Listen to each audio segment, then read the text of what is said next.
Hello everyone, welcome to our channel. दोस्तों अभी हम बात करेंगे ट्रेंट लिमिटेड के क्वार्टर टू रिजल्ट के बारे में, जो कि टाटा ग्रुप की कंपनी है। क्वार्टर टू रिजल्ट आ चुका है। देखिए प्राइस के अंदर फ्राइडे के सेशन में 1.3% की गिरावट देखने को मिला है। प्राइस अभी 4618 रुपीज पे चल रहा है। तो चलिए देखते हैं ट्रेंट लिमिटेड क्वार्टर टू में कैसा परफॉर्म किया है। तो पहले अगर मैं सेल्स की बात करूं, पिछले साल सेम क्वार्टर में कंपनी का जो टोटल सेल्स था वो 4157 करोड़ था।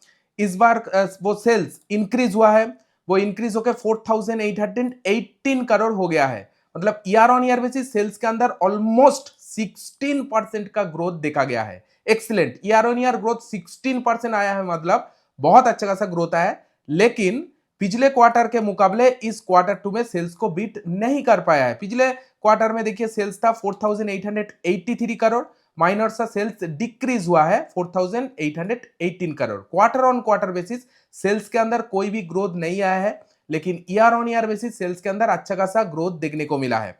एंड एक्सपेंस की बात करूं, इस बार जो एक्सपेंस बिजनेस को चलाने के लिए जो टोटल खर्चा हुआ है वो 4000 करोड़ का टोटल खर्चा हुआ है। ठीक है, नो प्रॉब्लम, खर्चा को मेंटेन कर रही है। जैसे जैसे बिजनेस ग्रो रहा है वैसे वैसे खर्चा भी ठीक ठाक मेंटेन हो रही है। साथ साथ ऑपरेटिंग प्रॉफिट देखिए, बिजनेस को चला के कितना प्रॉफिट हुआ है। ठीक है, पिछले साल यही प्रॉफिट जो था वो 646 करोड़ था। इस बार ऑपरेटिंग प्रॉफिट भी इंक्रीज हुआ है, इस साल क्वार्टर टू में 816 करोड़ हो गया है। लेकिन अगेन बोलना चाहूंगा, पिछले क्वार्टर को बीट नहीं कर पाया। पिछले क्वार्टर में ऑपरेटिंग प्रॉफिट कंपनी का 848 करोड़ था। ठीक है, no problem, year on year फिर से ऑपरेटिंग प्रॉफिट के अंदर ट्रेंट लिमिटेड में ग्रोथ ही देखने को मिला है।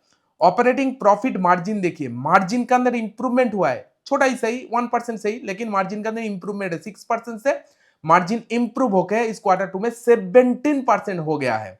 और पिछले क्वार्टर में भी 17% मार्जिन था। अब देख सकते हैं मार्जिन वैसा ही रहता है, 18%, 16%, 17%, इस तरह ही मार्जिन कमाता है ट्रेंट लिमिटेड, जो कि मार्जिन को मेंटेन करके चल रही है quarter on quarter basis. Overall including देखा जाए तो ट्रेंट लिमिटेड का क्वार्टर टू का जो ग्रोथ है ईयर ऑन ईयर बेसिस तो बहुत अच्छा खासा पोस्ट किया टॉप लाइन में, लेकिन क्वार्टर ऑन क्वार्टर बेसिस इतना अच्छा खासा ग्रोथ नहीं दिखाया है।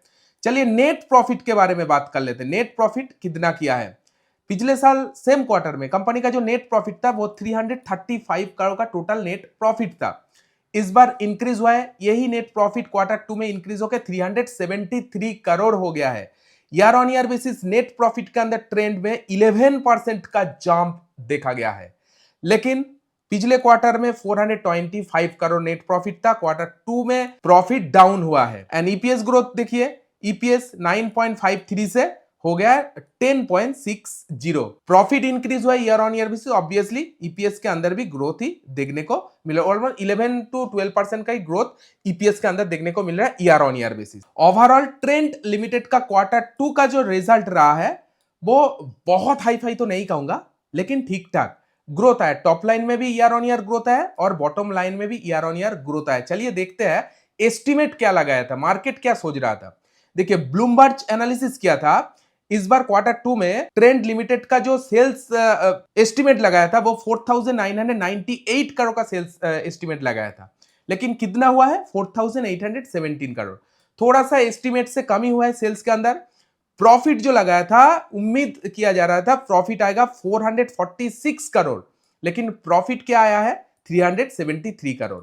मतलब ब्लूमबर्ग ने जो उम्मीद किया था उम्मीद से कम ही क्वार्टर टू में ग्रोथ आया है ट्रेंट लिमिटेड का। मुझे तो ठीक ठाक मिली जुली लगा, इतना अच्छा खासा ग्रोथ नहीं है। 11 to 16% का बीच में ग्रोथ रहा है ट्रेंट लिमिटेड का year on year basis. Quarter on quarter basis कुछ खास ग्रोथ देखने को नहीं मिलेगा, लेकिन मार्केट को इसका रिजल्ट मुझे लग रहा है पसंद नहीं आया है। एस्टिमेट से कम ही आया है ट्रेंड लिमिटेड का क्वार्टर टू का ग्रोथ, इसीलिए फ्राइडे के दिन 1.30% का गिरावट ही देखने को मिला। चलते देखते हैं आगे किस तरह से रिएक्ट कर रहा है मार्केट। ठीक है, तो आप किस तरह से देख रहे हैं ट्रेंट लिमिटेड का क्वार्टर टू का रिजल्ट? आप कमेंट सेक्शन में जरूर आपको ओपिनियन शेयर कीजिएगा। वीडियो अगर अच्छी लगी तो वीडियो को एक लाइक जरूर दीजिएगा। इसी तरह अपडेट पाने के लिए चैनल को सब्सक्राइब करना बिल्कुल भी ना भूलें।